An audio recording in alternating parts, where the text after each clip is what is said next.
Republicans and Representative Jim Jordan are now demanding that the Department of Justice and Attorney General Merrick Garland, seen here, you remember him from last week when he came out and gave a little speech about why he invaded Trump's home in Mar-a-Lago. And now the Republicans are demanding answers. And so what they have sent over is what's called a preservation letter. And we're going to take a look at that. It's not all that long, but it's signed off on by a number of Republicans who are all a part of an oversight committee that are demanding answers. And one of the purposes of a preservation letter is to just go on record and say, hey, don't you even think about deleting those documents. You know, in government, it's less of, I think, a requirement because they are typically ordered to preserve their documents, right? I mean, this is sort of what Hillary Clinton got in trouble for. But the Republicans are demanding that they preserve these things because, let's say, for example, you're at a bar in an Old Town restaurant, you get into a fight. Well, they probably have a surveillance policy where they're deleting their surveillance footage every 48 hours or every week or whatever. So as a defense lawyer, you send in a letter demanding they preserve that footage so that you can get it 6 months later down the road or a month later after you get a subpoena for a judge, right? So they're saying, don't delete anything. Don't touch anything. If you even think about taking a cloth and wiping off your hard drives, think again, buddy boy. So that letter went out over to Merrick Garland. We are going to read it. But first, let's check in with Jim Jordan and see what he had to say, because he was on with Laura Ingraham. And, you know, he's very angry about this, rightfully so. And he is going to explain what this letter is about and really what his sort of interpretation of the entire raid is really boiling down to. Here's Jim Jordan on Laura Ingraham. Well, we want them to preserve all documents. We sent a letter today signed by every Republican member of the committee. We want them to preserve all the information so we can some point see this and know exactly what took place here. But I think you're right. The right term is the pattern. Here's the interesting pattern, Laura. You mentioned the Mueller investigation. Go back to 2019, July of 2019. Bob Mueller testifies in front of our committee, falls flat. Everyone realizes this Russia thing was a complete hoax. What happens the very next day? That's when they launched their impeachment probe of President Trump, because that's when he had the phone call with President Zelensky. Same thing is happening now. The January 6th committee is falling flat. I think tomorrow the voters in Wyoming are going to send a message. It'll be a referendum on that committee. And what do? So they see that happening. They go raid the president's home. So this is the pattern. These guys are never going to turn down the heat. They should. It's bad for the country. But they're never going to, because they've been doing it for 6 years, before he was in office, while he was in office, now that he's out of office. So that is the pattern, and that's what the American people are so fed up with. Right, and they're almost in a position now where they have to do something about it, right? The Democrats have sort of backed themselves into a corner.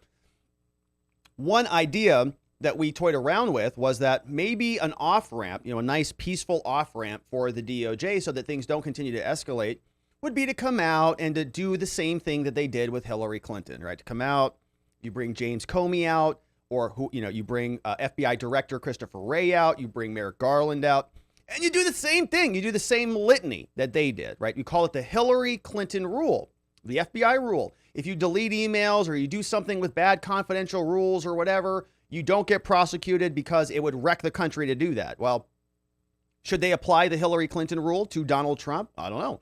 Maybe they could do that, right? And that would be an off-ramp. They would say, look how nice we are. We're not going to prosecute our mortal enemy. But their own base would lose it. They wouldn't allow that to happen. And so I think that they are basically without an off-ramp. They have no real ability to do much other than to indict him and to prosecute him and to keep this train on the tracks. And it sounds like that's where this is going. Republicans demand answers. As we know, Jim Jordan was on with Laura Ingraham, and he was communicating. They sent a letter. This is the letter sent out from the House of Representatives. The Judiciary Committee drafted on August 15, 2022, ranking member Jim Jordan, along with, look at this fella up here, Jerry Nadler, the 35-pound waddling diaper that inhabits Congress. This letter goes over to the Honorable Merrick Garland, U.S. Attorney General. It says, Dear Garland, this is written by, of course, Jim Jordan. And look at all these Republicans. So before we read it, look at all these Republicans who signed off on it. A lot of them. Jim Jordan's here. Steve Chabot, Louis Gohmert, shout out Darrell Issa. We've got Matt Gaetz is in the house. Mike Johnson, Tom McClintock, Andy Biggs from Arizona. We've got Greg Stube, Tiffany, Chip Roy's in the house. Scott Fitzgerald, Cliff Bentz, and others. And they copied the Waddler. So as you can see, it's a pretty short letter. So let's read through it. And this is the preservation letter from the DOJ, or to the DOJ. It says, "Dear DOJ Garland, the FBI's unprecedented raid of Trump's residence is a shocking escalation of the Biden administration's weaponization of law enforcement resources against its political opponents. The American people deserve transparency and accountability from our most senior law enforcement officials within the executive branch." That's you. "We will settle for nothing but your complete cooperation with our inquiry." That's some fiery meatball language there. "We will settle for nothing." We'll see. "Under your tenure, the Justice Department continues to shatter public confidence in the equal application of justice. The department has filed politically motivated lawsuits against Republican-led states on policies disfavored by Biden, artificially inflated domestic violent extremism statistics to advance Biden's political narrative, which we have covered ad nauseum here. They've used counterterrorism resources to target parents at school boards, and they're opposed to policies that were opposed to policies from the Biden people. And they selectively prosecuted and they investigated political opponents of Biden. These actions not only undermine the stated mission of the department, they violate the most fundamental tenets of our country. And so Jordan and the Republicans, they write, "The American people deserve answers for the Biden administration's continued misuse of law enforcement resources. Accordingly, we're demanding now from the House Judiciary Committee, we hereby demand that you please produce the following material. Number one, all documents and communications referring or relating to the execution of a search warrant on Trump's residence." That's big. That's a lot. That's like a lot. That's everything. All documents and communications, everything you've got. All documents and communications relating to the decision to seek a search warrant. All documents referring to the use of confidential human sources. Ooh, the moles. The moles in Mar-a-Lago. They want to know who they are. All documents and communications between the DOJ, the FBI, and the Executive Office of the President. Okay, so connecting the dots. You've got the FBI, you've got the DOJ, which is going to be sort of on top of the FBI, and then you've got Joe Biden on top, right? He is the president. And so they're saying they send this letter to him, to the DOJ, to Merrick Garland, and they say, we want to know about your conversations with old Joe and your conversations with the old FBI. So send them all over to us. All documents and communications between the DOJ, FBI, and the Secret Service. So now you can add the Secret Service into this list. So add the Secret Service over here. We're going to add them to the diagram. And all documents and communications between the DOJ, the National Archives, as well. So we'll add NARA on there as well. All right, so NARA can go over here.